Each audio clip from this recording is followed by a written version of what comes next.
Ever feel like you're 2 clicks away from stumbling into a spy thriller? Hmm. Well, today's deep dive is about as close as it gets. We're cracking open a declassified hacker training manual. Think The Matrix meets Mission Impossible. Yeah, it's a rare opportunity to decode the methods these manuals were designed to teach. A real peek behind the digital curtain. Exactly. Now, I've got to admit, my first glance at this manual hacker cracker was a little intimidating. Right? It's dense, filled with what looks like code and strange symbols. It's like trying to order a pizza in Klingon. It's definitely not your average bedtime reading, but what you're seeing isn't always code in the traditional sense. Yeah. Think of it more as a technical shorthand jargon that was common in these old school manuals. So it's like their own secret language. Keeps things exclusive, I suppose. Precisely.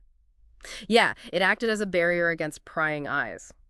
To really unlock this manual secrets, we need to decipher that language. Take this example. N370.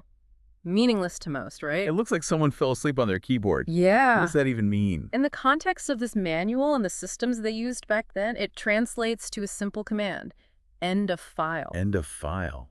Wow, that's fascinating. So why is this significant for a hacker? It sounds pretty mundane. It's all about context. Imagine a hacker trying to manipulate how a system reads a file.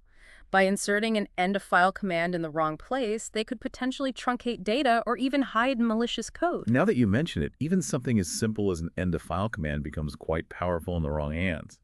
So this jargon, this secret language, it's the key to understanding how hackers communicate and operate. Absolutely. By understanding their language, we can start to understand their tactics. Okay, so we're starting to think like them, at least in terms of language. Now that we've got a handle on their lingo, let's see what secrets this manual reveals about their strategies. What's in the hacker playbook? So I'm picturing this hacker playbook filled with elaborate schemes and digital sleight of hand. What kind of hacking strategies does this manual actually reveal? Well, it's not exactly a step-by-step guide to infiltrating the CIA, but it does offer intriguing insights into their methods. Instead of serving up ready-made attacks, this manual seems to focus on building a foundation. It's more about teaching aspiring hackers how to think, how to approach systems from unexpected angles. So it's less about the what and more about the how, the thought process behind a hack. Precisely. For instance, there's a section dedicated to garbage collecting, but not in the way you might think. It describes techniques for sifting through discarded printouts, old hard drives basically, digital dumpster diving to uncover valuable information. Wait, so even something as simple as digging through the trash could be valuable to a hacker? Absolutely. It highlights a key principle this manual emphasizes: information gathering. It's about unearthing those seemingly insignificant details that can be pieced together to form a bigger picture. In today's world, this concept remains central to attacks like phishing. Phishing, right? Those emails that try to trick you into clicking a bad link or giving up your password. I've definitely almost fallen for a few of those. Exactly.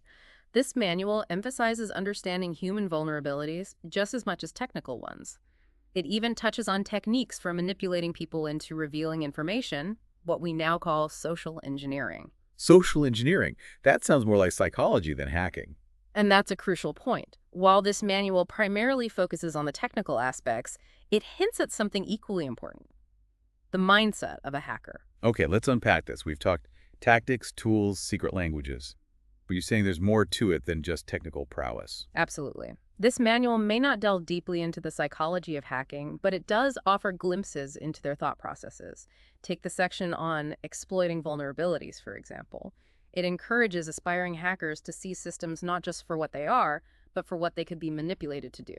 It's about identifying weaknesses that others might overlook. So it's about thinking outside the box, or maybe even inside the motherboard, Yeah. to find those hidden cracks in a system's defenses. Exactly, and that requires a particular kind of curiosity, a drive to understand how things work, not just on the surface, but at their core. And let's be honest, that kind of curiosity isn't always driven by malicious intent. That's a good point. Yeah. Reminds me of those kids who take apart radios just to see how they work. Only these guys are playing with digital building blocks instead of transistors. Precisely. And while this manual obviously served a specific purpose in training a certain type of individual, it does make you wonder about the motivations at play.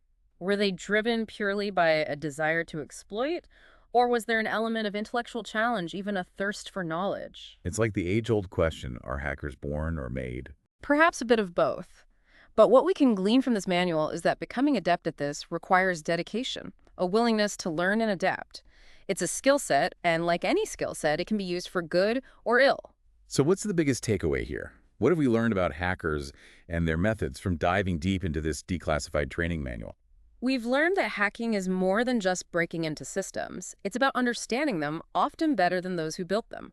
This manual provides a fascinating snapshot of that mindset, of the techniques used to uncover vulnerabilities and exploit weaknesses. And while the technology might have evolved since this manual was written, those core principles, that hacker mindset, those still hold true today. Absolutely. The tactics and jargon might change, but the underlying principles remain surprisingly relevant. It underscores the importance of staying vigilant, of understanding that cybersecurity is an ongoing process, a constant game of cat and mouse. It's a reminder that knowledge is power, especially in our increasingly digital world. By understanding the tactics and the mindset revealed in this manual, we can better protect ourselves and our data. Precisely. This deep dive has been a glimpse into a world that often operates in the shadows, a reminder that even in the digital realm, knowledge coupled with awareness is our most powerful tool. Until next time, listeners, stay curious, stay informed, and stay safe out there in the digital Wild West.